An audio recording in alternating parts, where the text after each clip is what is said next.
our state and our nation. And may God continue to bless Alabama. And just want to thank everyone that's worked on this project. And I'll turn it back over to you, Mr. Speaker. Thank you. Thank you, Governor. Appreciate that very much. And certainly, Garland, you come in at a good time. So at this time, I'd like to introduce Senate Pro Tem Garland Gudger. Thanks, sir.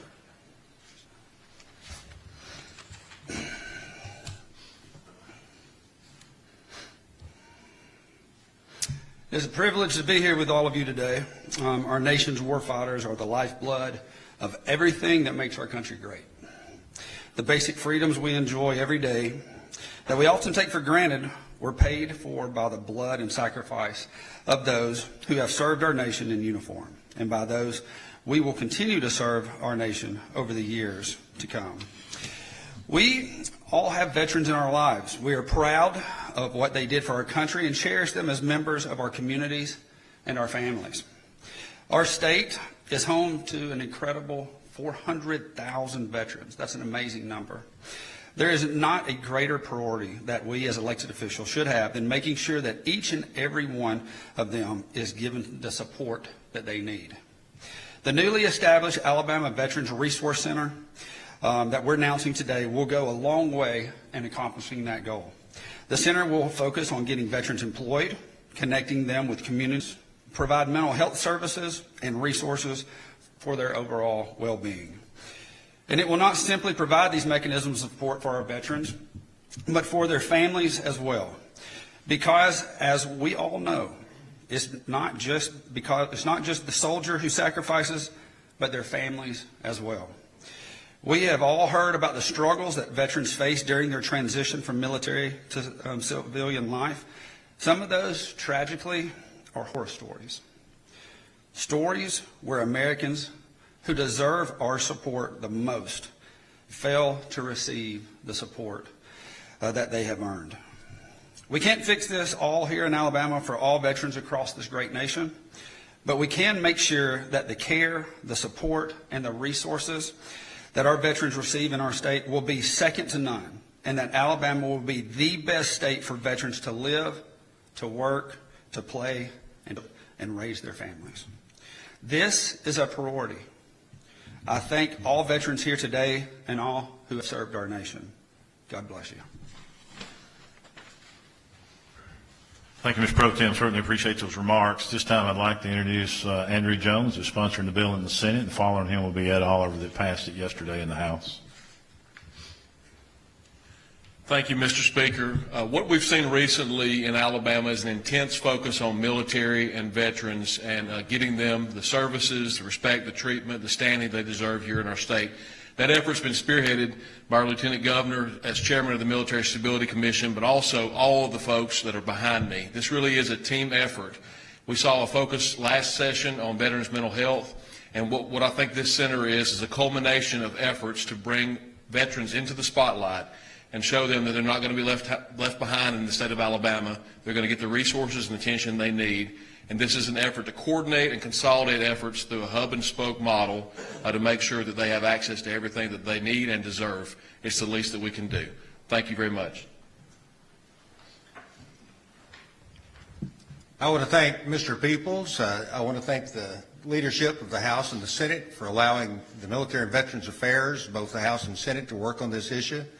I'm looking out at some of the people in the audience that did the heavy lifting on this bill. I thank you very much. Very seldom we get to make a vote, which we think in 5 years, 10 years, 20 years down the road makes such a difference. But for our veterans, it's worth it. Very proud to be a piece of this legislation, and I think it will make a difference in their future. Thank you, Representative. You know, it goes without saying what's happened over the past few years for veterans in Alabama has been astonishing. I just was thinking of the story that I run into a guy not long ago in the store in my district, and I asked him, he told me he's from Colorado. I said, what brings you to Alabama? He said, it's because how Alabama treats their veterans.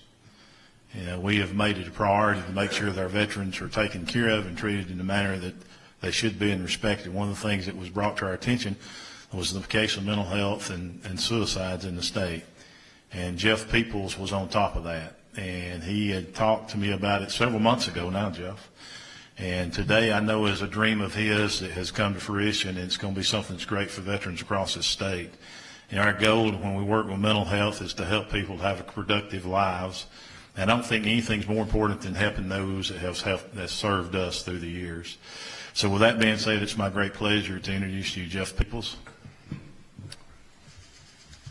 Well, it seems like I'm getting a lot of credit I'm not sure is all mine, but I am very, very happy about this outcome. I want to thank both the leadership and the support on the back row back here. Thank you all for what you've done. You know, I quote these statistics often, but there's 16.4 million veterans in the United States, and every 90 minutes one of them takes their life. We have to do something about that.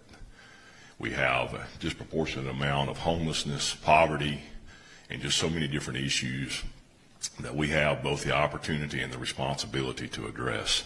And so with actions like today, you know, you've heard the number of 400,000 veterans living in this state. That's fourth per capita in the United States. They come here for a reason. And so what we wanted to do with this Alabama Resource Center is to create a hub so that the people who have fought and served for our country and for us, that during a very difficult time of transition, that what we can do is we can assist with that into their civilian life. It is such an honor, and I am humbled to be a part of this, and I'm so proud not only of just the Alabama Power portion of this, but also the overall private sector collaboration around this as being a priority. It's just been been incredible. We're certainly thankful for the dollars that have been appropriated for us in this bill. We're not going to rest on our laurels from the private sector. We're also going to raise a significant amount of money to support this. And you have our word at Alabama Power that what's going to happen is that this is going to come to fruition for this state. It's a great day to be supporting our veterans, and it's a great day to be an Alabamian. Thank you, guys. Appreciate it.